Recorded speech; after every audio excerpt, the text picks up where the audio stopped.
Hi students, so this is Prateek Garg, your master teacher in physics. In this beautiful session, I have got two amazing problems which are called chasing problems in kinematics. It can also be called as dog cat problems or Tom and Jerry problems. Basically, these two problems will contain several parts, and trust me, you are going to enjoy all of them. So without wasting much time, let's start the session. Also, towards the end, I'm going to leave a teaser problem for all of you, which will be based upon the concepts discussed in this class itself, right? So let's start with the first problem. इस problem में you can see there are three particles A, B, and C, which are initially located at the vertices of an equilateral triangle of side length L. That means कि ये जो side length है, this length is given as L initially. Now all of them starts chasing the other one like with a constant speed v. That means कि ये A जो है B की तरफ मूव करना शुरू करता है with a constant speed v, B C की तरफ मूव करना शुरू करता है and C A की तरफ मूव करना शुरू करता है. That means all of them will chase the next particle. तो you have to keep in mind कि A will always move towards B. जहां भी B located होगा उसकी तरफ मूव करेगा A. Similarly B हमेशा C की तरफ मूव करेगा और C हमेशा A की तरफ मूव करेगा. This is the very important information. Also, speed of the each particle is constant, which is v. Okay. Now, using this data, we have to find the time in which they all are going to meet, and distance traveled by each of them by the time they meet, initial angular velocity of the triangle. तो we have to think कि ये जो triangle होगा ABC वाला triangle, ये rotate कर रहा होगा, we will see why. तो हमें उसकी इनिशियल एंगुलर वेलोसिटी भी निकालनी है. फिर we have to find the angle rotated by the triangle as a function of time. That means ये जो ट्रायंगल है वो कितना एंगल रोटेट हो जाएगा theta as a function of time. And at last हमें जो राइट मोस्ट पार्टिकल है दैट मींस पार्टिकल ए, इसकी इक्वेशन ऑफ ट्रेजेक्टरी निकालनी है सेंट्रॉइड को ओरिजिन मान के. ये जो ओ पॉइंट दिया गया है ये सेंट्रॉइड है ट्रायंगल का, तो इसको ओरिजिन मान के पार्टिकल ए की ट्रेजेक्टरी इक्वेशन ऑफ ट्रेजेक्टरी निकालनी है, जहां पे ओ ए को एक्स एक्सिस लेना है एंड पोलर कोऑर्डिनेट्स में हमें इक्वेशन ऑफ ट्रेजेक्टरी निकालनी है. मतलब r थीटा में हमें इस पार्टिकल ए की इक्वेशन ऑफ ट्रेजेक्टरी निकालनी है. So you can see it's a beautiful problem. Actually ये प्रॉब्लम एचसी वर्मा में गिवन है, बट उसमें खाली पार्ट ए सॉल्व किया गया है आई गेस. तो हमने इसमें थोड़े पार्ट्स ऐड कर लिए हैं as you can see, and you are going to learn a lot in this. So let's start the with the solution. Okay. अब सबसे पहले let us try to understand कि इस प्रॉब्लम में हो क्या रहा है. तो फिर से मैं इस प्रॉब्लम को एक बार वापस से ड्रॉ कर देता हूँ. ठीक है. तो like this is our triangle. ठीक है, this is our triangle A B C. ठीक है. And as you can see, जैसे यहाँ पे मैं पार्टिकल्स को ड्रॉ कर दूं, तो ये अगर पार्टिकल ए था, ठीक है, दिस वाज पार्टिकल बी, ठीक है, and this was particle C. तो अगर dt टाइम के बाद सिचुएशन देखी जाए, ठीक है, तो a थोड़ा सा मतलब b की तरफ मूव किया होगा. ठीक है. तो a लेट से थोड़ा सा आगे मूव किया, तो अब c a की तरफ मूव करना शुरू करता है. बट होगा क्या, c a को हमेशा देख रहा है. तो सिंस थोड़ा सा a आगे के b की तरफ मूव कर चुका है, तो c को अपनी वेलोसिटी की डायरेक्शन चेंज करनी पड़ेगी. तो यू कैन सी c का जो मोशन होगा वो कुछ इस टाइप से हो जाएगा. ठीक है. सिमिलरली अब ए बी सी हर एस्पेक्ट में सिमेट्रिकल है. दैट मीन्स जैसा मोशन सी का होने वाला है कुछ उसी टाइप का ए का होने वाला है. दैट मीन्स जैसे बी भी इस तरफ आ चुका होगा थोड़ा सा, तो बी अगर इस तरफ आ चुका होगा तो ए को भी अपनी डायरेक्शन अकॉर्डिंगली चेंज करनी पड़ेगी. तो ए कुछ यहाँ पहुंच चुका होगा, सी यहाँ कुछ पहुंच चुका है. And similarly you can see B जो है सी को जो देख रहा था, तो C since rightwards move किया है, तो बी भी थोड़ा सा जो है अपनी वेलोसिटी की डायरेक्शन चेंज करेगा. Hence if you think carefully, तो ये ट्राइंगल हल्का सा रोटेट किया है. ठीक है. ये जो सी ए लाइन है कुछ इस टाइप से हो चुकी है as you can see, and ये जो बी है यहाँ पे आ चुका है. तो this is B dash, we can say this is C dash we can say, and this is let's say this is A dash. तो you can see this triangle has rotated slightly. ठीक है. Point O will remain like centroid of the triangle is not going to change. ये अपन कैसे बोल सकते हैं, because तुम ध्यान से सोचो तो ओ के अबाउट ही इस ट्राइंगल का रोटेशन हो रहा होगा, क्योंकि ओ एक ऐसा पॉइंट है जो ए बी सी से हर समय सिमेट्रिक लोकेशन पे रहेगा. तो O is not going to change its location.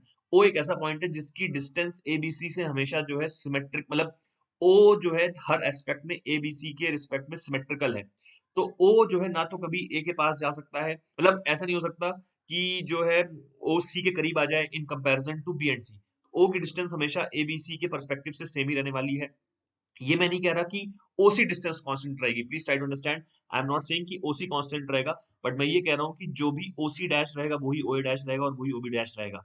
ठीक है, तो point O is the centroid, तो ओ के अबाउट ये ट्राइंगल रोटेट कर रही होगी, as you can see over here.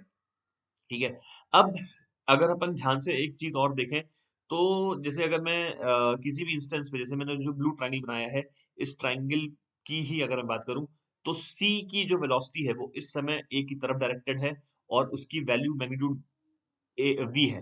ठीक है, फिर ए की जो वेलोसिटी है वो भी हमेशा बी की तरफ ही डायरेक्टेड है, और इसकी भी मैग्नीट्यूड वी है। ठीक है, तो अगर तुम ए सी डैश लाइन की इंस्टेंटेनियस लेंथ को एल, स्मॉल एल बोलो। ठीक है, स्मॉल एल क्या है? Small L is the instantaneous length, instantaneous length, length of A C dash. ठीक है, A dash C dash, basically side of the triangle. ठीक है, साइड ऑफ द ट्राइंगल। ठीक है, ये सेम लेंथ जो है ए डैश बी डैश की होगी, और ये same length B dash C dash की भी होगी बिकॉज ऑफ सिमेट्री। तो ये जो एल है, ये किस रेट से डिक्रीज हो रहा है? तो अगर तुम ध्यान से सोचो, तो जो ये ए सी डैश है, ये सी की पूरी वेलोसिटी इसी लाइन के अलोंग रहेगी हमेशा। ठीक है, मतलब जैसे जैसे ए सी डैश रोटेट होगा, तो भी velocity of C will always remain along A C dash. जैसे तुम स्टार्टिंग में भी देख सकते हो, सी की वेलोसिटी ए की तरफ ही थी, और यहाँ पे भी सी की वेलोसिटी ए की तरफ ही है। तो जो सी की वेलोसिटी है वो हमेशा इस लाइन के अलोंग ही रहेगी। तो ये लाइन जो को डिक्रीज करने में सी की पूरी वेलोसिटी यूज हो जाएगी, और ए की जो वेलोसिटी है वो हमेशा बी की तरफ है, यानी ये एंगल फिक्स रहेगा 60 डिग्री। ऑल्दो ट्राइंगल रोटेट हो रहा है, बट तुम इक्विलेटरल ट्रायंगल की जो एंगल होती है हमेशा फिक्स रहेगी, तो ये एंगल 60 पे ही कांस्टेंट रहने वाला है। दैट मींस कि जो ए की वेलोसिटी का ये वाला कंपोनेंट है, विच इज v cos 60, तो ये जो कंपोनेंट है v cos 60, तो ये कंपोनेंट भी कांस्टेंट रहेगा। ठीक है, सो वी कैन से कि जो AC डैश का रेट ऑफ डिक्रीज है, ठीक है, AC डैश का जो रेट ऑफ डिक्रीज है, वो v प्लस वी कॉस 60 हो जाएगा। भाई सी जो है हमेशा एक AC को डिक्रीज करने की कोशिश कर रहा है, एंड जो है ए डैश का जो ये वाला कंपोनेंट है वी कॉस 60, ये भी AC डैश को डिक्रीज करने की कोशिश कर रहा है। ठीक है, इसको अपन ऐसे भी सोच सकते थे कि सी के फ्रेम में जो ए है, अगर अपन रिलेटिव वेलोसिटी का यूज करें तो भी इस कॉन्सेप्ट, मतलब इस चीज को बोला जा सकता है कि सी के फ्रेम में जो ए है वो उसके करीब आ रहा है v प्लस वी कॉस 60 से, क्योंकि c की वेलोसिटी राइट, मतलब a की तरफ v थी, और a की वेलोसिटी c की तरफ, a की वेलोसिटी का कंपोनेंट c की तरफ था v cos 60। तो we can say minus D L by D T. Minus मैंने क्यों लिखा? क्योंकि जो है ये डिक्रीज हो रहा है, इसकी वैल्यू कितनी आएगी? v plus v cos 60। ठीक है, so this is nothing but 3v/2। ठीक है, तो अब बेसिकली यहाँ से तुम इसको इंटीग्रेट कर लो। इंटीग्रेट ऐसे करने की जरूरत नहीं है, बट लाइक जस्ट फॉर्मेलिटी है इंटीग्रेशन यहाँ पे। ठीक है, तो इनिशियल वैल्यू एल की एल, मतलब स्मॉल एल की इनिशियल वैल्यू एल थी, जो कि साइड ऑफ द ट्राइंगल था, और लेट्स से टाइम टी पे एल हो गई, और ये 0 से टी। ठीक है, तो when you will integrate this, you can see L की वैल्यू आ रही है एल माइनस 3vt/2। ठीक है, अब यहाँ पे इंटीग्रेशन फॉर्मेलिटी था, बेसिकली अपन सीधा बोल सकते थे कि अगर ये कांस्टेंट रेट 3v/2 से कम हो रहा है, ठीक है, तो टाइम टी में ये कितना कम हो चुका होगा? 3v/2 इंटू टी कम हो चुका होगा, है ना? 3v/2 इंटू टी कम हो चुका होगा, राइट? और इसकी लेंथ की इनिशियल वैल्यू कैपिटल एल थी, तो अपन डायरेक्टली बोल सकते थे कि स्मॉल एल की value capital L minus 3v into टी/2 हो जाएगी। तो ये हमने क्या लिख लिया? ये हमने लिख ली side length of the triangle as a function of time. ठीक है, अब ऑफ कोर्स जब ये लेंथ जीरो हो जाएगी, तो वी कैन से कि ये सारे पार्टिकल एक दूसरे से मीट कर गए हैं। ये ऑब्वियस है कि पॉइंट ओ पे ही सब मीट करेंगे, क्योंकि पॉइंट ओ ही सिमेट्रिक है। ठीक है, अगर तुम ये कहते हो कि ओ की बजाय किसी और के पॉइंट पे मीट करते हैं, दैट मीन्स तुमने जैसे मान लो फॉर एग्जाम्पल मैं कहता हूँ कि जो है कि यहाँ पे मीट किए इस पॉइंट पे, तो फिर तो हमने बी और सी को प्रेफरेंस दे दी सॉर्ट ऑफ ए के कंपैरिजन में, है ना? तो मतलब कि जो है कि ऐसा तो हो नहीं सकता, क्योंकि मोशन तीनों पार्टिकल का एक जैसा हुआ है, तो ऐसा नहीं हो सकता ना कि जो है बी और सी को प्रेफरेंस मिल जाए, या मतलब एक के जैसा होगा वो तीनों के पर्सपेक्टिव से सेम ही होगा। तो यानी ओ ही ऐसा पॉइंट था जो तीनों के पर्सपेक्टिव से एकदम इक्वल डिस्टेंस पे था ट्राइंगल के अंदर। ठीक है, तो इसे तीनों का मीटिंग सेंट्रॉइड पे ही होने वाला है, राइट? अब तीनों की मीटिंग अगर सेंट्रॉइड पे ही होने वाली है, तो ये तो मैंने एक जैसे इन्फॉर्मेशन पास करी, बट अपन बोल सकते हैं कि जब side length of the triangle zero बन जाएगी तो तीनों मिल चुके होंगे। तो बस हमने एल को जीरो पुट कर दिया यहाँ पे। ठीक है, तो एल को जीरो पुट करते ही टी की वैल्यू कितनी आ जाएगी? 2l/3v। यू कैन सी इस टाइम के बाद ये तीनों मीट कर जाएंगे, तो this is the part A. Which we will get. इसको अपन डायरेक्टली भी लिख सकते थे, साइड लेंथ निकाल, मतलब डायरेक्टली अपन सिर्फ अगर मान लो पार्ट ए सॉल्व करना होता, जैसे तुम यहाँ पे पार्ट ए देखो, सिर्फ अगर हमारे को पार्ट ए सॉल्व करना है तो सीधा अपन बोल सकते थे कि भाई ये जो ट्राइंगल की जो साइड है ये 3v/2 के रेट से कम हो रही है, और टोटल जो ट्राइंगल की साइड है वो एल है, तो एल अपॉन 3v/2 सीधा बोल सकते थे। बट सिंस मेरे को आगे भी पार्ट सॉल्व करने हैं, इसलिए मैंने small L as a function of time निकाल लिया है, ठीक है। Now let's move to the part B. Part B बहुत आसान है, distance travelled by each of them by the time they meet. अब तुम ऐसे समझो कि हमें ये पता है, हमें ये पता चल चुका है कि कितने टाइम में ये लोग मीट करते हैं, ठीक है। तो ये पार्ट ए का सोल्यूशन हो गया बाय द वे। तो हमें ये पता चल चुका है कि कितने टाइम में लोग मीट करते हैं।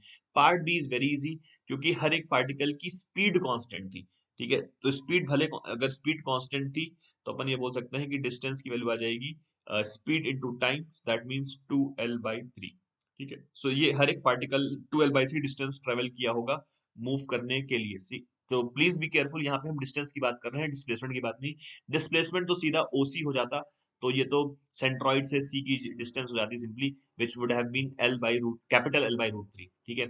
तो सेंट्रॉइड से वर्टेक्स की डिस्टेंस इक्विलेटरल ट्रायंगल में L by capital L by root 3 होगी, तो वो तो डिस्प्लेसमेंट होता, तो यहाँ पे डिस्टेंस पूछा गया है, तो विच इज 12/3, ठीक है। Now let us see the more interesting part इस क्वेश्चन का, जो हमें पूछ रहा है कि initial angular velocity of the triangle और उसके बाद angle rotated by the triangle as a function of time, ठीक है। तो एज यू कैन सी कि यहाँ पे ट्रायंगल रोटेट हो रहा था थोड़ा, तो हमसे पूछा गया कि initial angular velocity of the triangle. तो initial angular velocity of the triangle निकालने के लिए तुम ध्यान से सोचो, तो जैसे अगर सी को, जैसे मतलब ट्राइंगल की जो साइड सी ए है, जिस रेट से वो रोटेट हो रही है उसी रेट से पूरा ट्राइंगल रोटेट हो रहा है, ठीक है। तो जैसे सी ए लाइन को तुम सोचो, जैसे कि ये जो सी ए लाइन है, ठीक है। So this C A line is rotating, ठीक है। थोड़ी देर बाद सी ए, जैसे तुम यहाँ पे देख सकते हो ऊपर वाले फिगर में, सी ए थोड़ी देर बाद ऐसी हो गई थी, राइट। तो जिस रेट से सी ए रोटेट हो रही है उसी रेट से ट्राइंगल रोटेट हो रहा है, करेक्ट। तो अब सी ए का रेट ऑफ रोटेशन कैसे निकाला जा सकता था? बहुत सिंपल सी बात है, अगर सी की वेलोसिटी इस तरफ है, ठीक है, वो कितनी थी v, और इनिशियली जो ए की वेलोसिटी थी वो कितनी थी इस तरफ, मतलब इस एंगल से 60, इस लाइन से 60 डिग्री पे ये v थी, करेक्ट। तो अब ओमेगा लिखने का एक सिंपल तरीका क्या होता है, relative velocity in perpendicular direction divide by distance between the two points, ठीक है। तो जैसे यहाँ पे हमें इस लाइन पे दो पॉइंट्स पता है ए और सी, तो relative velocity in the perpendicular direction of this line, तो AC के परपेंडिकुलर रिलेटिव वेलोसिटी हमें चाहिए होगी ए और सी का। तो AC के परपेंडिकुलर, ठीक है, तो AC के परपेंडिकुलर, देखो C की तो कोई वेलोसिटी है नहीं, C की तो वेलोसिटी पूरी की पूरी AC के अलोंग है, और A की वेलोसिटी इन दिस डायरेक्शन कितनी है, ये है v cos 30, राइट। तो relative velocity in the perpendicular direction कितना हो जाएगा, v cos 30, ठीक है। ये होगी divide by distance between these two points, तो इनिशियली ये डिस्टेंस कैपिटल L था, सही है। तो ओमेगा की वैल्यू आ गई v cos 30 by L, right. This is the value of omega, जो कि हमारे पास इनिशियल आया है, this is the initial value of omega. So यहाँ से कितना आ जाएगा, ये √3v/12, this is the initial value of omega, ठीक है। अच्छा, अब हमसे पूछा गया है कि पूछा गया कि angle rotated by the triangle as a function of time, ठीक है। तो अब किसी टाइम टी पे अगर हम ट्रायंगल की ओरिएंटेशन को देखें, ठीक है, तो जैसे मैं फिर से एक बार ट्रायंगल बनाता हूँ, ठीक है। टाइम टी पे अगर हम ट्रायंगल की ओरिएंटेशन को देखें, तो ट्रायंगल कुछ ऐसा सा हो चुका होगा, यू कैन से कि ये जो पॉइंट ए है यहाँ पे आ चुका होगा, ये जो पॉइंट सी है यहाँ पे आ चुका होगा, ये पॉइंट जो बी है यहाँ पे आ चुका होगा, राइट। और ये जो सेंट्रॉइड है ये अभी भी अपनी पोजीशन पे फिक्स रहा होगा, सेंट्रॉइड अपनी लोकेशन चेंज नहीं करेगा, और ये जो लेंथ है ये स्मॉल एल हो चुकी है, यू कैन से कि ये जो instantaneous side of the triangle है ये स्मॉल एल हो चुका है। इसकी वैल्यू हमें पहले से ही पता है as a function of time, जो मैंने निकाली थी L equals to capital L minus 3vt/2, ये हमें पहले से ही पता है, ठीक है। अब फिर से अगर मैं इस समय ओमेगा की वैल्यू लिखूं, तो ओमेगा की वैल्यू फिर से वैसे लिखी जा सकती है, ए की वेलोसिटी बी की तरफ है v, और सी की वेलोसिटी है ए की तरफ v, करेक्ट। तो D theta by D T, D theta by D T जो कि ओमेगा है, ठीक है। ओमेगा इस समय क्या लिखा जा सकता है, अगेन v cos 30, अगर ये एंगल वापस से 60 डिग्री है, तो रिलेटिव वेलोसिटी इन परपेंडिकुलर डायरेक्शन, मतलब ये वाला कंपोनेंट, ठीक है। तो basically it will be v cos 30, ठीक है, v का AC के परपेंडिकुलर कंपोनेंट, ये वाले कंपोनेंट की मैं बात कर रहा हूँ, व्हिच इज v cos 30, ठीक है। सो v cos 30 divide by small l, तो यहाँ से हमारे पास ये आ जाएगा v इंटू √3/2, ठीक है। और l की वैल्यू हमने ये रख दी L minus 3vt/2, so this is the value of d theta by dt। बस अब हमारे पास ये टाइम का फंक्शन आ गया है, इसको हम इंटीग्रेट कर सकते हैं। So D theta will be is equals to √3v/2, ठीक है, into L minus 3vt/2 into D T. ठीक है, बस अब हमने क्या किया, इसको हमने कर दिया इंटीग्रेट। तो हम इसको इंटीग्रेट कर लेते हैं, राइट। तो उसको इंटीग्रेट करके क्या आ जाएगा, थीटा टाइम जीरो पे जीरो था, ठीक है, थीटा टाइम जीरो पे जीरो था, और लेट से टाइम टी पे थीटा हो चुका है, और ये जीरो है और ये टी है।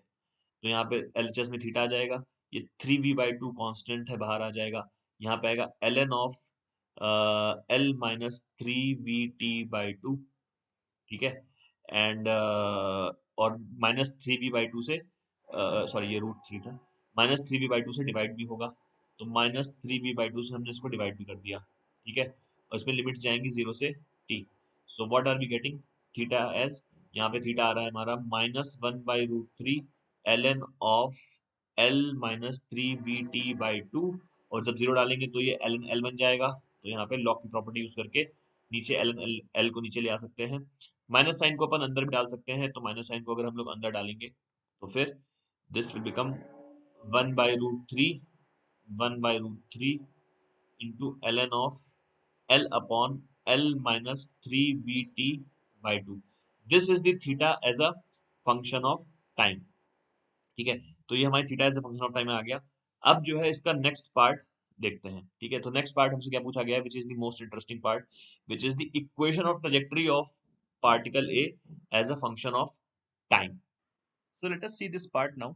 अब इस पार्ट में हमें ये भी बोला गया है कि जो ओ ए है उसकी इनिशियल, जैसे ये जो इनिशियल लाइन होगी, इसको हमें एक्स एक्सिस अज्यूम करना है, ठीक है। एंड ट्राइंगल जैसे जैसे रोटेट होता जाएगा, तो एक्स एक्सिस नहीं रोटेट हो रही है, you have to be careful, X axis is going to remain fixed as the triangle rotates, because हमने एक्सिस को फिक्स नहीं किया है ओए पे, इट्स जस्ट दैट कि जहां पे ओए इनिशियल था उसको हमने एक्स एक्सिस अज्यूम कर लिया है, लाइक दैट, ओके। तो अब if you so we have to find the equation of trajectory of the particle at A in terms of polar coordinates, assuming this to be the x axis, ठीक है। तो अब जो है अपन इसको वापस से एक बार इस सिचुएशन को ड्रॉ करते हैं, ठीक है, इस सिचुएशन को अपन ड्रॉ कर लेते हैं। तो basically if you see this was the initial orientation of the triangle, ये ट्राइंगल की इनिशियल ओरिएंटेशन थी, this was point O and this was A, correct. And if I draw the axis initially, तो axis ऐसे ही रहेगा, axis तो fixed रहेगा, this is the x axis, ठीक है। Now if I draw the situation of the triangle after, like after let's say time T, तो let's say triangle की situation ऐसी हो चुकी है आफ्टर टाइम टी, ठीक है, this point has become a dash, मतलब ए मूव करके यहाँ पे ए डैश पे आ चुका होगा, ठीक है। So you can clearly see कि जो रोटेशन ऑफ लाइन ओ ए है, मतलब ओ ए डैश रादर, कि जो ए से ए डैश पे आ गया है, तो this I am talking about, ठीक है, दिस एंगल थीटा, ठीक है, this is angle theta, this is the angle by which triangle has rotated, and with respect to the centroid this is the position vector R, ठीक है, this is the distance of the point, this is the distance of the particle from the centroid, ठीक है। तो हमें basically अगर जैसे ये X axis है तो इसको तुम वाई एक्सिस भी ड्रॉ कर सकते हो। तो ये जो एक्स वाई कोऑर्डिनेट प्लेन है, इस एक्स वाई कोऑर्डिनेट प्लेन के पर्सपेक्टिव से पार्टिकल की लोकेशन टाइम डी पे ए डैश है, विच वी कैन राइट, तो पोलर कोऑर्डिनेट्स के पर्सपेक्टिव से ये आर कॉमा थीटा है, ठीक है।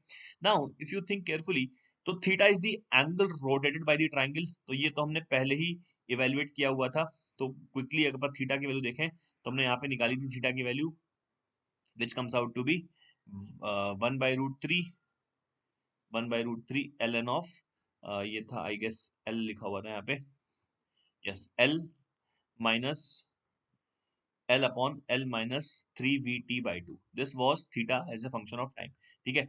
Now if you see the length of the triangle, length of the triangle small L, ठीक है, इसको भी हमने लिखा था capital L minus 3vt/2, so this was the length of the triangle as a function of time. And if you see the relation, so basically this is L, if you can see this is the length of the triangle, side length of the triangle, so r/2 cos 30 is nothing but, sorry, r cos 30 is L/2, you can see कि ये जो L/2 distance होगी ये वाली, this is r cos 30, so we can say that L/2 is nothing but r cos 30 is √3/2, so basically L की value है r √3, so we can put here r √3, this is nothing but L minus 3VT by 2. So if you सी मतलब इस पूरे denominator में मैं इस are root three substitute कर सकता हूँ.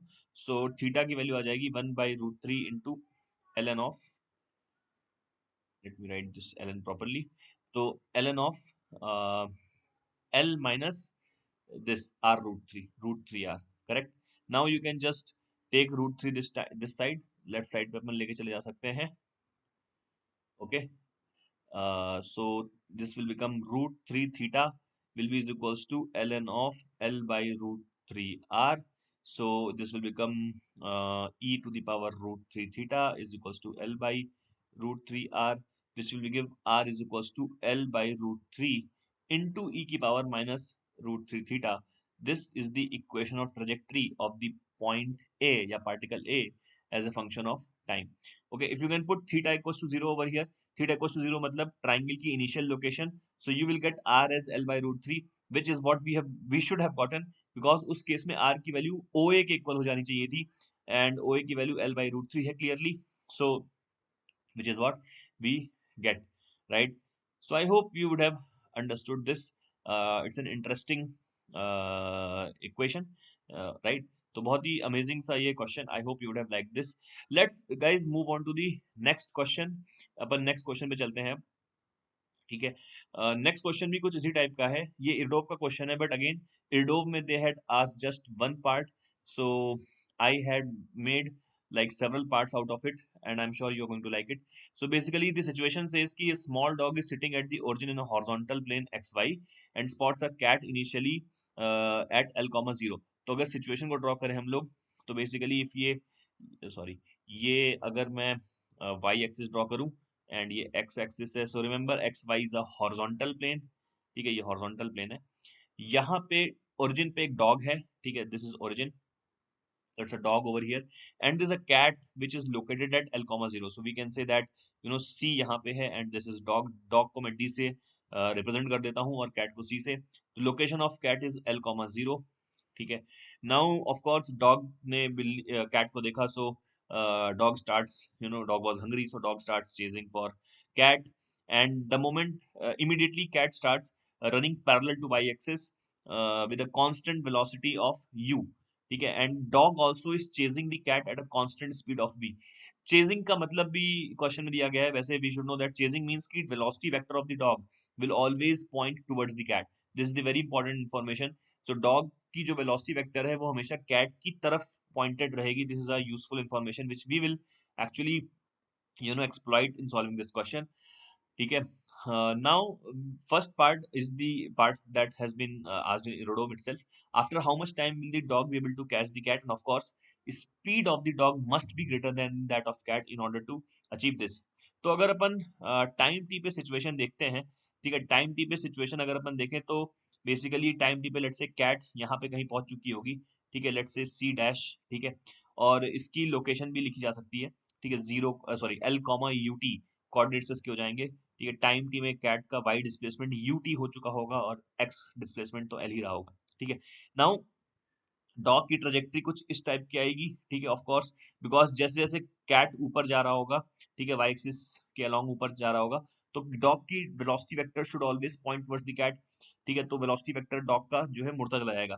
Initially velocity vector X axis के अलोंग था, ऐसे था, ठीक है, बट फाइनली जो है hold on just for a sec, मैं इसको वापस लाइन बना देता हूँ, ठीक है. तो but finally you can see कि डॉग की वेलोसिटी वेक्टर जो है हमेशा कैट की तरफ पॉइंटेड रहनी है, इसलिए यहाँ पे जो है ये इस तरफ पॉइंट कर रही होगी, ठीक है. नाउ अगर मैं यहाँ पे एक एक्स एक्सिस के पैरेलल लाइन ड्रॉ करूँ, ठीक है, और इस एंगल को थोड़ी देर के लिए मैं थीटा बोलूँ, ठीक है, इस एंगल को अगर मैं थीटा बोलूँ, ठीक है, तो इस समय स्पीड डॉग की v है, डॉग की स्पीड कांस्टेंट है रिमेंबर, ठीक है, ऑल्दो वेलोसिटी कांस्टेंट नहीं है क्योंकि डायरेक्शन चेंज हो रहा है वेलोसिटी का. तो इस मोमेंट पे, जिस मोमेंट पे लेट्स से इस मोमेंट की अगर अपन बात करते हैं, इस मोमेंट पे जो डॉग है उसकी वेलोसिटी जो है एक्स एक्सिस से या एक्स एक्सिस की जो पैरेलल लाइन है उससे एंगल थीटा बना रही है, ठीक है. And let's say the instantaneous distance between the dog and the cat, ये वाला जो डिस्टेंस है ये वाला, ठीक है, इसको अपन स्मॉल एल कह देते हैं. तो small L is the instantaneous distance between the dog and the cat, ठीक है, instantaneous 10 years distance between the dog and the cat, between dog and cat, ठीक है। तो पहली चीज तो अपन बोल सकते हैं, देखो जो time, and let's say capital T is the time which we want, ठीक है, इस मतलब capital T is the time in which dog has, time in which dog will capture the cat या eat the cat, time in which dog reaches to the cat, ठीक है। तो ये वो टाइम है जो हम निकालना चाहते हैं, ठीक है। तो कैपिटल टी टाइम में जो कैट का वाई डिस्प्लेसमेंट हुआ होगा वो कितना हुआ होगा, वो यू कैपिटल टी हुआ होगा, ठीक है। This is the displacement of the cat in capital T time, ठीक है, और ये वाई डायरेक्शन में हुआ है, right. This should also be the displacement of the dog in Y axis, ठीक है, इन कैपिटल टी टाइम, ठीक है। तो डॉग का जो वाई डिस्प्लेसमेंट है वो किस वेलोसिटी से होगा, वो उसकी वाई वेलोसिटी से होगा, क्योंकि अपन वाई डिस्प्लेसमेंट की बात कर रहे हैं। वाई वेलोसिटी जो है डॉग की वी साइन थीटा है, राइट। डॉग की Y velocity V sine theta है। So we can say that if I integrate V sine theta dt from 0 से capital T, then this should become ut, right। अगर तुम्हें ये समझ में नहीं आया कि मैंने कैसे लिखा, तो बहुत सिंपल है। What I am saying is कि rate of change of y coordinate of the dog, rate of change of y coordinate of the dog is nothing but v sin theta. Here v is constant but theta is changing as a function of time, so basically dy is nothing but v sin theta dt, ठीक है। और अब इस पूरी चीज को अगर मैं जीरो से टी इंटीग्रेट कर दूं, तो this should become the displacement of the dog along the y axis in capital D time, which is nothing but zero से like you know ut, correct। so this is what I have done। तो ut की value आ गई हमारे पास integral v sin theta, right. Now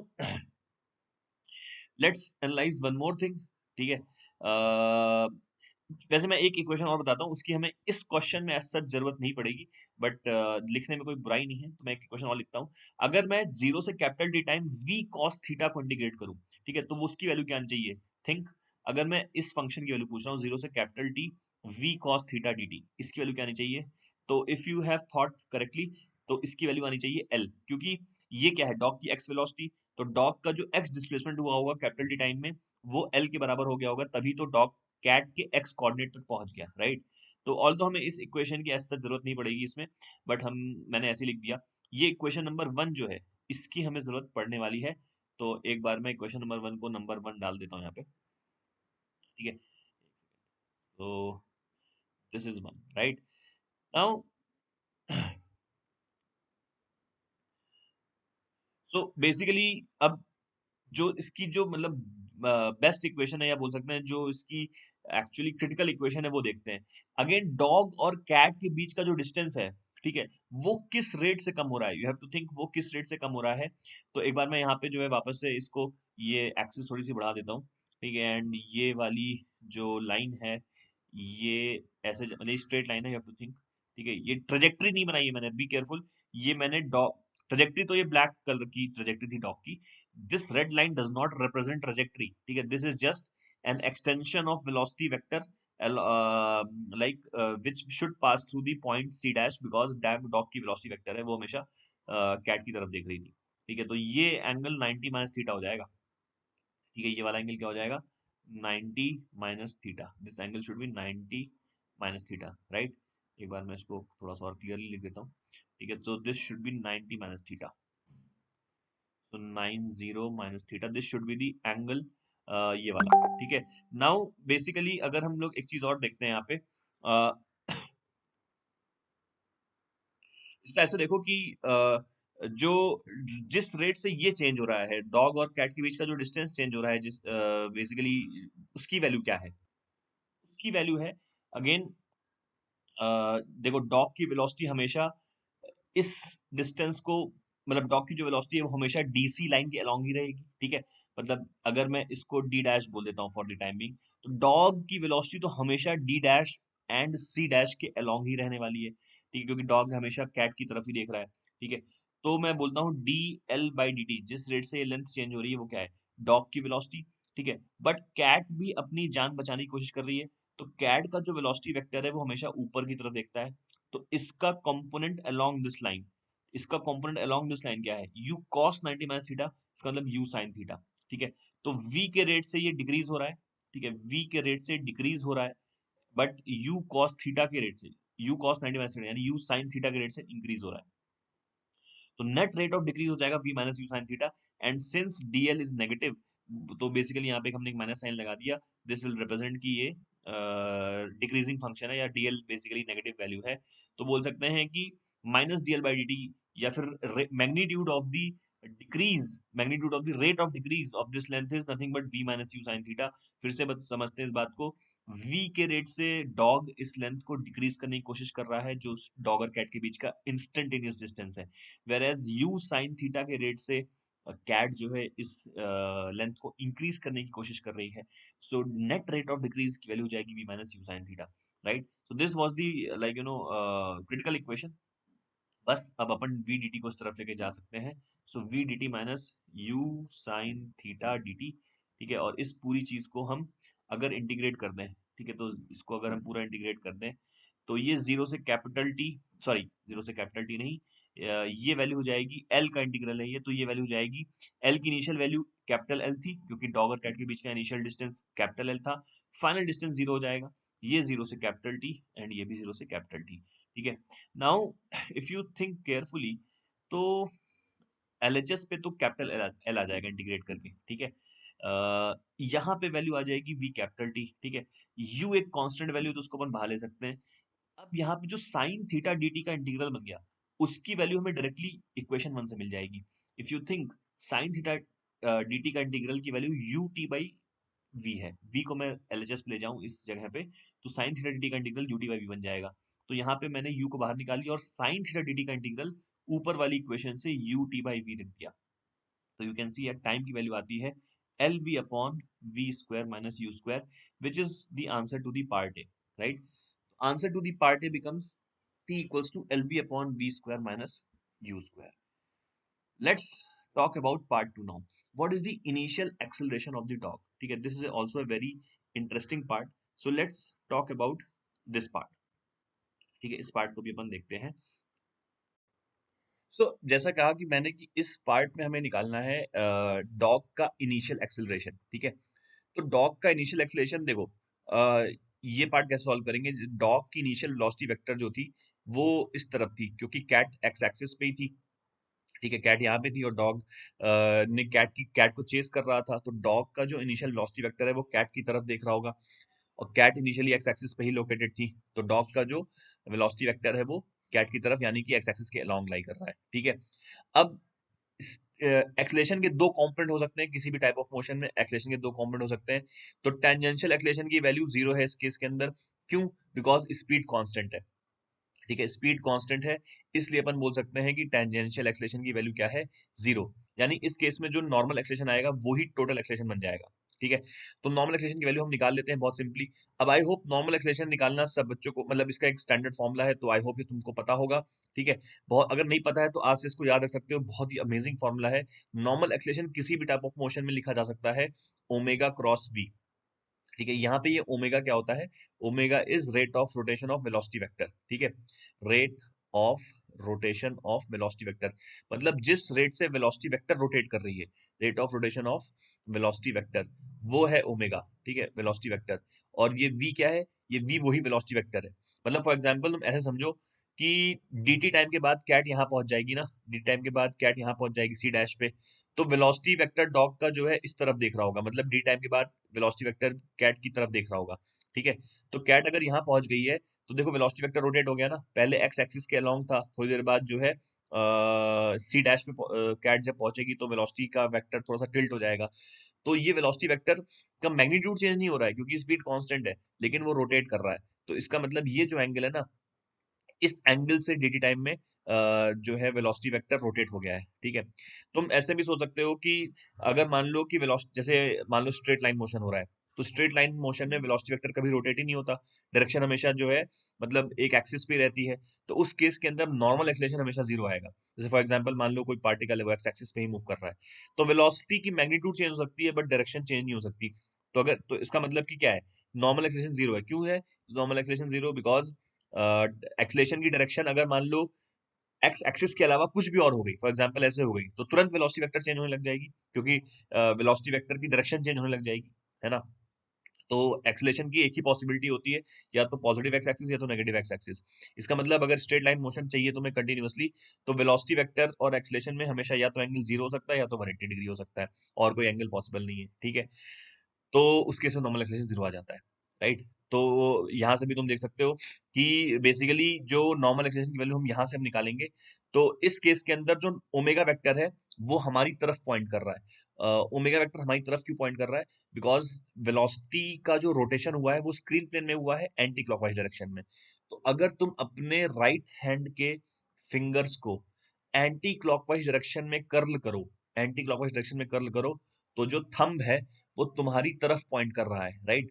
अगर अपने right hand के फिंगर्स को एंटी क्लॉकवाइज डायरेक्शन में कर्ल करो, तो जो थंब है वो तुम्हारी तरफ पॉइंट करेगा, हेंस ओमेगा की डायरेक्शन तुम्हारी तरफ हो गई, करेक्ट। तो एक्सेलेरेशन इन नॉर्मल डायरेक्शन कितना हो जाएगा? Omega into V into sine 90। तो साइन 91 होता है, तो ये बन गया ओमेगा वी। इनफैक्ट कभी भी जब मोशन प्लेनर होगा, प्लेनर मतलब एक ही प्लेन में रेस्ट्रिक्टेड मोशन होगा, तो ओमेगा और वेलोसिटी वेक्टर में एंगल 90 ही आएगा, क्योंकि वेलोसिटी एक प्लेन में ही रोटेट हो रही होगी।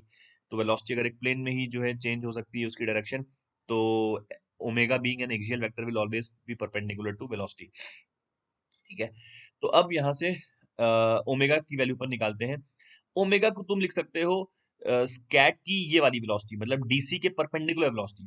कैट की वेलोसिटी का कंपोनेंट जो डीसी के परपेंडिकुलर था, तो वो तो पूरा ही पूरा था इनिशियली यू, ठीक है, डिवाइड बाई एल नॉट। तो ओमेगा की वैल्यू ये लिखी जा सकती है। अगर तुम्हें ये समझ में नहीं आया कि ये ओमेगा को मैंने यू बाई एल नॉट कैसे लिखा, तो तुम इसको ऐसे समझो कि भाई जो है डी यहाँ पे था, ठीक है, या ऊपर ही मैं यहाँ यहीं पे दिखा देता हूँ। देखो जो है ये डी टी टाइम में कैट सी से सी डैश पे पहुंच गई, ठीक है। तो ये डिस्टेंस कितनी हो जाएगी? ये डिस्टेंस हो जाएगी यू डी टी, ठीक है। और इनिशियली डॉग का जो वेलोसिटी वेक्टर था वो कैट की तरफ देख रहा था, डी टी टाइम के बाद वो सी डैश की तरफ पॉइंट करेगा, तो ये एंगल डी थीटा हो गया, ठीक है। तो अब जो है ये पूरी डिस्टेंस कितनी थी? ये पूरी डिस्टेंस थी एल, है ना। तो यहाँ से डी थीटा की वैल्यू क्या लिखी जा सकती है? U D T upon L, है ना, यूनिटी अपॉन एल। तो D theta by D T की वैल्यू कितनी आ गई? You by L. तो ये डी थीटा, यही तो ओमेगा है जिस रेट से वेलोसिटी वेक्टर रोटेट हो रही है। तो ये एल नॉट नहीं, यहाँ पे एल एल ही कर देते हैं, ठीक है। So this becomes acceleration in normal direction, and since tangential acceleration was zero, so total acceleration vector will also, उसका मैग्नीट्यूड भी यू वी बाई एल हो जाएगा। आई hope you would have understood this. ये यहाँ पे एक बहुत अच्छा रिजल्ट मैंने तुम्हें बताया है, इसको तुम हमेशा किसी भी टाइप ऑफ मोशन में यूज कर सकते हो। नॉर्मल एक्सेलरेशन की वैल्यू ओमेगा क्रॉस वी है, ठीक है। इवन सर्कुलर मोशन के लिए भी तुम अगर सोचो, तो ओमेगा और वेलोसिटी वेक्टर में एंगल 90 रहता है उस केस के अंदर, और ओमेगा को वी बाई आर लिख सकते हैं सर्कुलर मोशन में। तो इसलिए ये वी स्क्वायर बाई आर की वैल्यू बन जाएगी, यहाँ पे वी स्क्वायर बाई आर बन जाएगा फॉर सर्कुलर मोशन, जो कि तुमने श्योरली पढ़ा होगा। तो ये है पार्ट बी का आंसर। पार्ट बी का आंसर आता है total acceleration equals to U V by L. Now let us move to part C. Part C में क्या पूछा जा रहा है? At a certain moment, the velocity of the dog makes an angle theta with the line parallel to x axis. तो जैसे इसी moment पे तुम देख लो, तो यहाँ पे जो वेलोसिटी है वो थीटा एंगल बना रही है पैरेलल टू एक्स एक्सिस के साथ।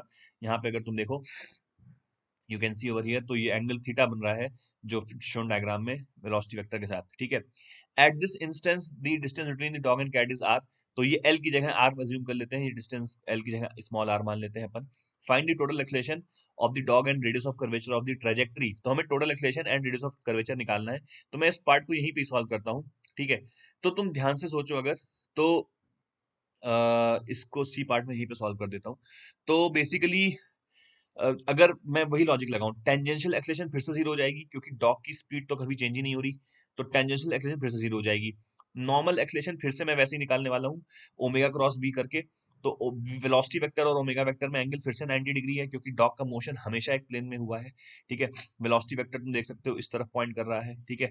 और रोटेशन, वेलोसिटी का रोटेशन भी जैसे पहले ऐसा था वेलोसिटी, फिर ऐसा हुआ, फिर ऐसा हुआ, तो यू कैन सी वेलोसिटी धीरे धीरे एंटी क्लॉकवाइज डायरेक्शन में रोटेट होती जा रही है, ठीक है। तो इस शोन इंस्टेंस पे अगर हम सिचुएशन को एनालाइज करें, तो वेलोसिटी वेक्टर, जैसे मैं चलो एक बार नीचे सॉल्व करता हूँ, थोड़ा सा यहाँ पे स्पेस कंस्टेंट हो जाएगा, ठीक है। तो मैं थोड़ा सफाई से इस पार्ट को सॉल्व करता हूँ, नीचे ही सॉल्व करता हूँ, ठीक है। तो देखते हैं नीचे। तो यहाँ पे जो है फिर से देखते हैं। तो पार्ट सी के लिए तुम ऐसा समझो कि ये किसी इंस्टेंस पे डॉग यहाँ पे आ चुका है, ठीक है, और कैट यहाँ पे है किसी इंस्टेंस पे, ठीक है। ये डिस्टेंस क्या बोला गया है? ये डिस्टेंस बोला गया है आर, ठीक है, डिस्टेंस आर बोला गया है, ठीक है। तो वेलोसिटी किस तरफ पॉइंट कर रही है? वेलोसिटी इसी तरफ पॉइंट कर रही है, कैट की तरफ पॉइंट कर रही है, ठीक है। अच्छा, कैट की वेलोसिटी ऊपर की तरफ है, ठीक है, कैट की वेलोसिटी ऊपर की तरफ है, ये बात समझ में आती है, ठीक है। और ये एंगल थीटा है, राइट, ये एंगल थीटा है। तो अगर मैं इस लाइन को थोड़ा सा एक्सटेंड कर दूं तो ये वाला एंगल थीटा हो जाएगा, ठीक है। तो ये एंगल 90 माइनस थीटा हो जाएगा, उसके बगल वाला।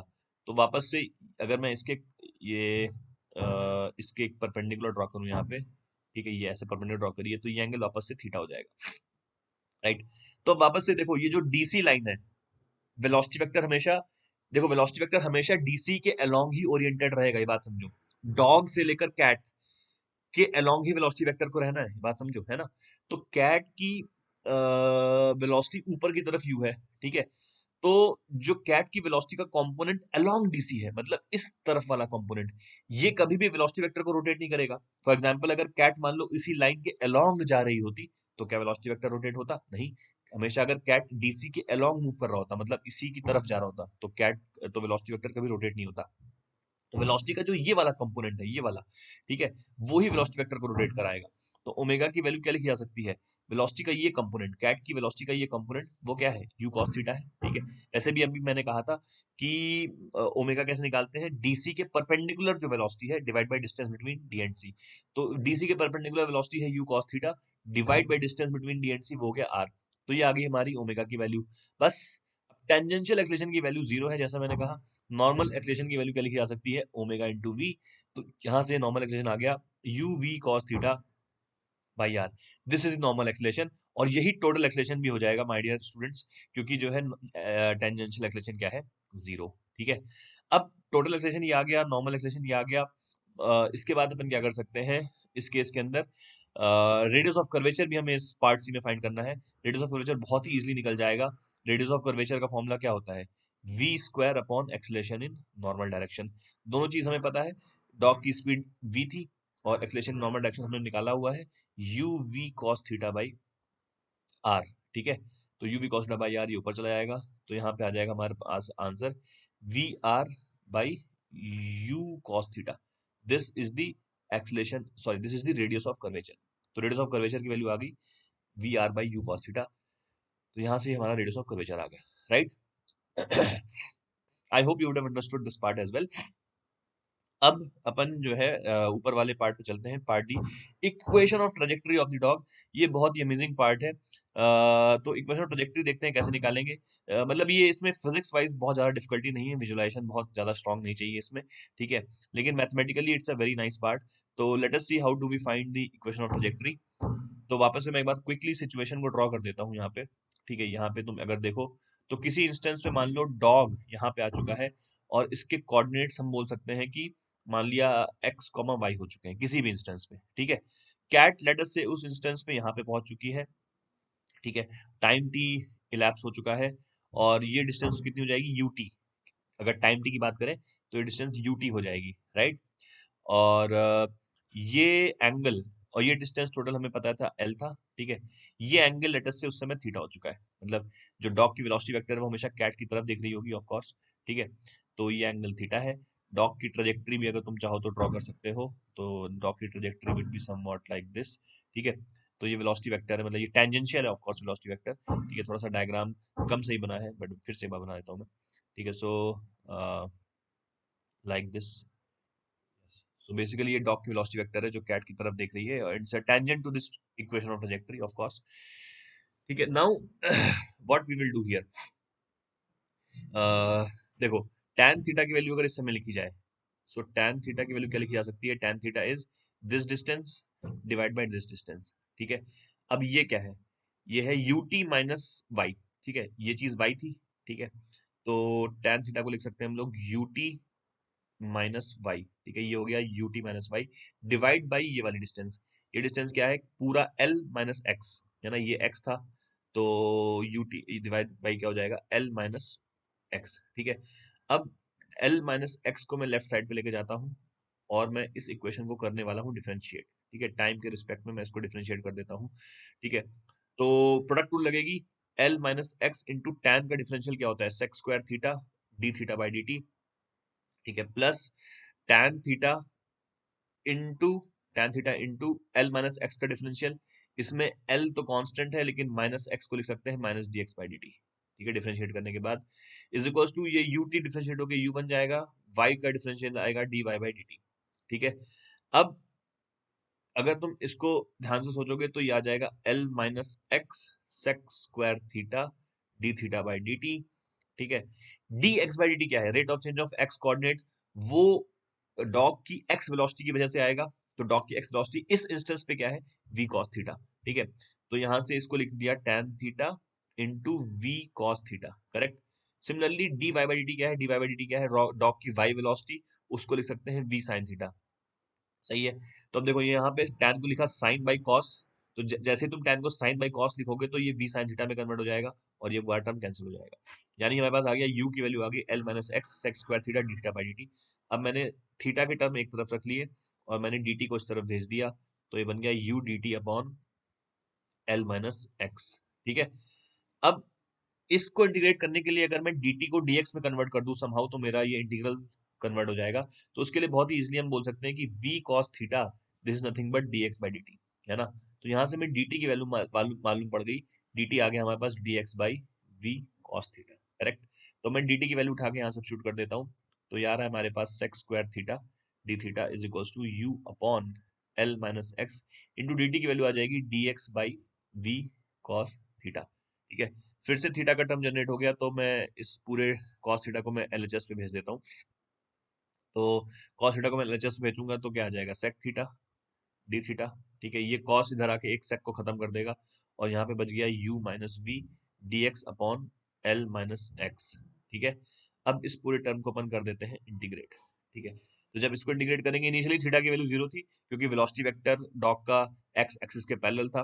Let's say after a finite time ये थीटा हो चुका है, एक्स की इनिशियल वैल्यू जीरो थी और लेट्स से टाइम टी के बाद ये एक्स बन चुका है, ठीक है। तो इसको नेक्स्ट इंटीग्रेट करते हैं, ठीक है। तो सेक थीटा का इंटीग्रेशन क्या होता है, सेक थीटा का इंटीग्रेशन होता है ln of sec plus tan, ठीक है। मैं यहाँ पे लिखता हूँ इस साइड, या चलो यहीं पे लिखता हूँ, ठीक है। ln of sec theta plus tan theta ये आता है, ठीक है, इंटीग्रेट करने से, ठीक है। इसमें लिमिट्स जाएंगी जीरो से theta, this will be equals to u by V, इधर आएगा ln of l minus X, ठीक है, और माइनस साइन भी एक आ जाएगा, ठीक है, जीरो से x, ठीक है।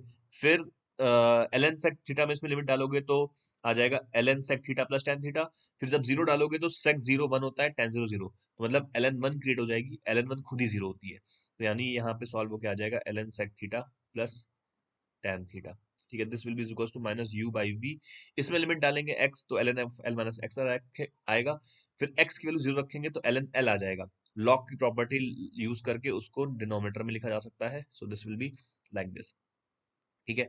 अब इस माइनस यू बाई बी को मैं पावर में चढ़ा देता हूँ लॉग की प्रॉपर्टी यूज करके, तो मैं माइनस यू बाई बी को पावर में चढ़ा रहा हूँ, तो यहाँ पे आ जाएगा माइनस यू बाई बी, ठीक है। ln को कैंसिल कर दिया, तो यहाँ पे हमारे पास एक इक्वेशन आ गई, sec theta plus tan theta की वैल्यू हमें मिल गई, ठीक है। तो देखो sec theta plus tan theta की वैल्यू आ गई हमारे पास minus you by V, sorry L minus X की पावर यू बाई वी, ठीक है। अब तुम्हें ये पता होगा कि मैथ्स में एक बहुत ही बढ़िया चीज होती है कि sec theta plus tan theta और sec theta minus tan theta एक दूसरे के रेसिप्रोकल होते हैं, है ना, क्योंकि sec square theta minus tan square theta one होता है, तो sec theta plus tan theta और sec theta minus tan theta एक दूसरे के रेसिप्रोकल होते हैं। तो अगर sec theta plus tan theta की वैल्यू ये है, तो sec theta minus tan theta क्या होगा, मतलब बेसिकली दोनों तरफ मैं रेसिप्रोकल ले लिया, तो हो जाएगा ये L minus X by L की पावर यू बाई बी, है ना, दो तरफ मैंने रेसिप्रोकल ले लिया, ऐसे समझ लो। तो अब ऊपर वाली इक्वेशन, मतलब ये वाली जो इक्वेशन थी वन और ये वाली जो इक्वेशन थी two, equation one minus equation two कर देने से हमारे पास टू tan थीटा आ जाएगा, टू tan थीटा की वैल्यू आ गई L minus X by L की power minus you by V minus L minus X by L की पावर यू बाई, करेक्ट। बस tan थीटा क्या है, dy by D X, it's the slope, ठीक है। तो वापस से मैंने tan थीटा को dy बाई डी एक्स लिख के इंटीग्रेट कर दिया और dx मैंने इस तरफ भेज दिया, तो l minus X by L minus you by V D X minus L minus X by L की power U by V D X, ठीक है। अब बस इसको वापस इंटीग्रेट कर देते हैं एक बार, तो इसको जब इंटीग्रेट करेंगे तो क्या आएगा हमारे पास, इंटीग्रेट करने से दिस लिमिट्स जाएगी जीरो से y, ये आएगा जीरो से x और ये आएगा जीरो से x, ठीक है। So once you integrate this, let me change the colour of the pen now, बहुत देर से ब्लू हो गया, तो 2y इस तरफ आ जाएगा, ठीक है, इस तरफ आएगा। देखो यहाँ पे इंटीग्रेट ध्यान से करना पड़ेगा, तो l माइनस एक्स की बाई एल की power minus you by V, तो ये आएगा l minus X by L की पावर 1 ऐड हो जाएगा पावर में, ठीक है, और फिर इसी पावर से डिवाइड भी करेंगे, ठीक है, 1 माइनस यू बाई वी से डिवाइड भी करना पड़ेगा, ठीक है। इस और लेकिन इसमें फिर x के कोफिशिएंट से भी डिवाइड करना पड़ेगा, ठीक है। तो I hope you know how to integrate, तो माइनस 1 बाई एल से डिवाइड करेंगे, that is as good as saying कि माइनस एल से, माइनस 1 बाई एल से डिवाइड करने का मतलब है कि माइनस एल से मल्टीप्लाई कर देना, तो माइनस एल से मल्टीप्लाई हो जाएगा, इसमें लिमिट जाएंगी 0 से x, ठीक है। सिमिलरली ओवर हियर, यहाँ पे भी अपन बोल सकते हैं कि इंटीग्रेट करने पे आएगा l minus X by L की power 1 plus U by we, ठीक है, इसको थोड़ा साफ लिखता हूँ मैं, ठीक है। तो यहाँ पे आएगा l minus X by L की power 1 plus U by we, ठीक है, divide by 1 plus U by we, ठीक है, 1 plus U by V, and इसमें फिर से माइनस 1 बाई एल से डिवाइड होगा, दैट मीन्स एल से मल्टीप्लाई हो जाएगा, माइनस एल से मल्टीप्लाई हो जाएगा, तो मैंने इसको प्लस कर दिया है, ठीक है, 0 से एक्स, ठीक है।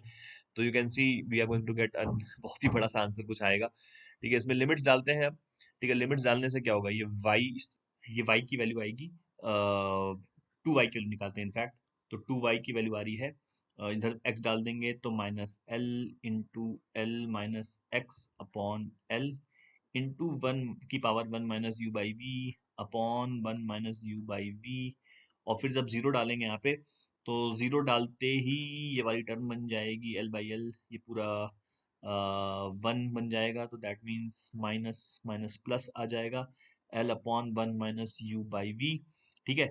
फिर इसमें अपन लिमिट डालेंगे, तो जब सेकंड टर्म में लिमिट डालेंगे, तो सेकंड टर्म में लिमिट डालने से क्या होगा, इधर x डालेंगे तो x डालते ही l into L minus X upon L to the power 1 plus U by V divide by 1 plus U by we, ठीक है, माइनस फिर से जब जीरो डालेंगे यहाँ पे, तो ये पूरा टर्म 1 बन जाएगा, और यहाँ पे आएगा l upon 1 plus U by we, ठीक है। तो यू कैन सी कि this is the equation of trajectory that we are getting, तुम देख सकते हो ये कितनी बड़ी इक्वेशन आई है, but this is the answer. तो great part of this is कि बहुत ही अमेजिंग सा आंसर है ये इक्वेशन ऑफ ट्रेजेक्टरी का। यू कैन सी कि इसको जो है 0,0 भी सेटिस्फाई कर रहा है, अगर तुम इसमें x की वैल्यू 0 डालो, तो ये वाला पॉइंट जो है y की वैल्यू भी 0 आ जाएगी, you can do it on your own. तो ये x की वैल्यू 0 डालते ही y की वैल्यू 0 आ जाएगी। इसमें एक पॉइंट और सेटिस्फाई करना चाहिए, तो you can check it on your own कि क्या वो पॉइंट सेटिस्फाई कर रहा है। वो कौन सा पॉइंट होगा, वो वाला पॉइंट होगा जिसपे डॉग ने कैट को, जिसपे डॉग ने कैट को कैप्चर किया था, ठीक है। तो इफ यू रिमेम्बर, हमारा जो टाइम आया था वो आया था L V upon we square minus you square, ठीक है। ये टाइम आया था जिसपे पार्ट ए का, जिसपे जो है डॉग ने कैट को कैप्चर किया था, ठीक है। तो इतने टाइम में जो कैट है वो कितना डिस्टेंस ट्रेवल कर गई होगी, distance travelled by the cat, तो वो सिंपली कैट की स्पीड को अपन मल्टीप्लाई कर सकते हैं टाइम से, तो आ जाएगा L you V divide by V square minus you square, this is the distance travelled by the cat, ठीक है। Hence L comma this distance, L comma this point should also satisfy this coordinate. तुम यहाँ पे अगर x की value l रखो, तो ये वाला टर्म पूरा 0 बन जाएगा, ठीक है। फिर सिमिलरली ये वाला टर्म भी 0 बन जाएगा, ठीक है। अगर x की वैल्यू l रखते हैं, तो इफेक्टिवली देखते हैं 2y की वैल्यू क्या आ रही है। देखो 2y की वैल्यू मैं निकालता हूँ, एंड वी एक्सपेक्ट कि ये वैल्यू आनी चाहिए L you we upon we square minus you square. तो इसके अंदर अगर मैं 2y की वैल्यू निकालूं, तो ये वाला आएगा l upon 1 minus you by we, ठीक है, प्लस नहीं minus l upon 1 plus U by we, ठीक है। तो बेसिकली दिस मीन्स 2y की वैल्यू हो गई, l कॉमन ले लेते हैं, तो आ रहा है 1 plus U by V minus 1 plus U by V, that means 2 U by V divide by 1 minus you square by V square, ठीक है। सो दिस मीन्स ये हो गया 2 एल यू by v into u square by v, which means this is 2luv divide by v square minus u square, ठीक है। तो of course ये टू y की वैल्यू है, इसका मतलब y की value l you we upon we square minus you square है, which is what we expected. Hence ये वाला पॉइंट भी सेटिस्फाई कर रहा है। ठीक है, so I hope you would have enjoyed this solution. बहुत ही अमेजिंग सा सोल्यूशन है, आई गेस बहुत ही कम ऐसा होता है कि हमारा आंसर कभी इतना बड़ा है, but this is the equation of trajectory, right? Now guys, now is the time for the teaser question. But before we talk about the teaser question, I want to share one very important information with you, and then I'm going to tell you the teaser question of today. Okay? So, students, I want you all to know about Eklavya. It is one of the finest programs running in the country right now, without any doubt. The best part is that it is totally free of cost. At no point you will be asked even a single rupee. If you know someone who was the part of earlier Eklavya, then you can surely take the feedback, and I'm sure that you're going to, hear some amazing things about it. Then this is the KVPY schedule. You can take the note of it by pausing the video. This is the link which you can save. The JE Toppers team at Vedantu keeps on putting the relevant informations about the new batches which are being launched.